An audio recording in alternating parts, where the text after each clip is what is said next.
हरे कृष्ण। दो मित्र थे, एक की दुकान थी मिठाई की और एक की दुकान थी राशन की। जो मिठाई की दुकान जिसकी थी वो ईमानदारी से बिजनेस नहीं करता, बेईमानी करता, बहुत सारा धन बना लिया, गाड़ी बंगले सब आ गए। जो राशन की दुकान वाला था वो ईमानदारी से बिजनेस करता, पर ज्यादा धन था नहीं। वही जो 2 कमरों में रहता, जो 2 कमरों का घर था वही वही घर है और रोजी रोटी चल रही है, पर कमाई ईमानदारी की थी। पर मन में एक विचार आया, क्यों ना मैं भी कुछ बेईमानी करूं, धन तो चाहिए। जैसे मेरा दोस्त करता है, मिठाई की दुकान है उसकी। पर मन में हलचल चलती रहती, करना चाहिए नहीं करना चाहिए, क्या करें। उस गांव में एक महात्मा आया।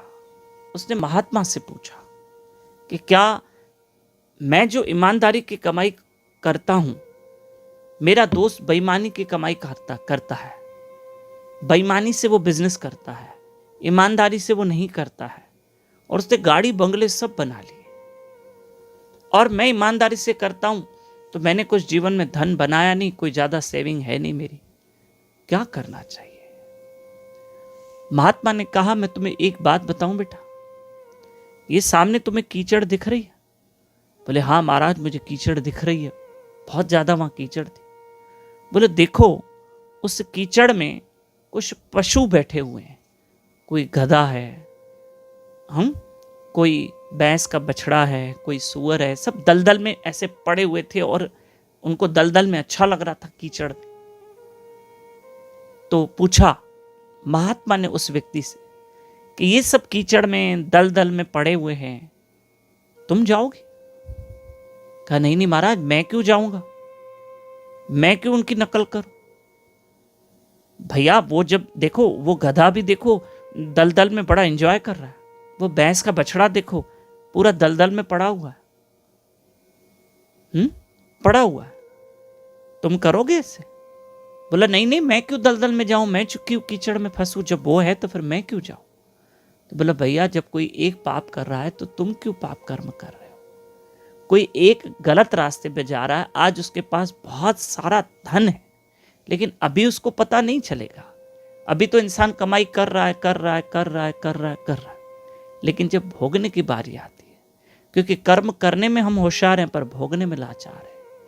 याद रखिएगा, हमारे गुरु महाराज समझाते हैं कि बुराई करने में अच्छी लगती है, बुराई सुनने में भी अच्छी लगती है, बुराई देखने में भी अच्छी लगती है। बुराई बुरी कब लगती है? जब भोगने की बारी आती है ना, जब भोगने की बारी। महात्मा ने उस राशन की दुकान वाले भैया को समझाया, भैया ईमानदारी की कमाई कर रहे हो ना, जो मिल रहा है वाह वाह, ठीक है, तुम मेहनत करके धन कमा सकते हो और कमाओ, उसमें कोई बुराई नहीं है, लेकिन बेईमानी से धन मत कमाओ, ऐसा मत करना। कहीं ऐसा ना हो कि देखो ये सब कीचड़ में है, तुम जाना नहीं चाहते हो ना, इससे पता चलता है कि तुम कितने समझदार हो कि इस कीचड़ में नहीं जाना चाहते हो। ऐसे तुम्हारा दोस्त पाप की कीचड़ में, तो तुम क्यों पाप की कीचड़ में पड़े हो, तुम क्यों पाप की कीचड़ में पड़ना चाहते हो, है ना। तुम्हारा मित्र है वहां, वो बेईमानी से कमाई कर रहा है, वो ईमानदारी से नहीं कमा रहा है, तो तुम क्यों करोगे ऐसा, मत करो। हाँ, तुम अगर कमाई दुगनी करना चाहते हो तो और मेहनत करो, वो एक अलग बात है। तुम्हें कमाने का हक है, मेहनत से कमाने का हक है। तुम भले 14 घंटा मेहनत करो, वो तुम्हारा अधिकार है, पर तुम सोचो मैं 2 घंटे मेहनत करूं और कमाऊं बहुत सारा धन, तो फिर भैया कभी भोगना भी पड़ता है इसको। ठीक है प्रिय बंधुओं, और निर्जला एकादशी शनिवार 7 जून को है। फिर भी आप अपने आसपास इर्द गिर्द पूछ लीजिएगा, वैष्णव निर्जला एकादशी 7 जून है। हरे कृष्ण।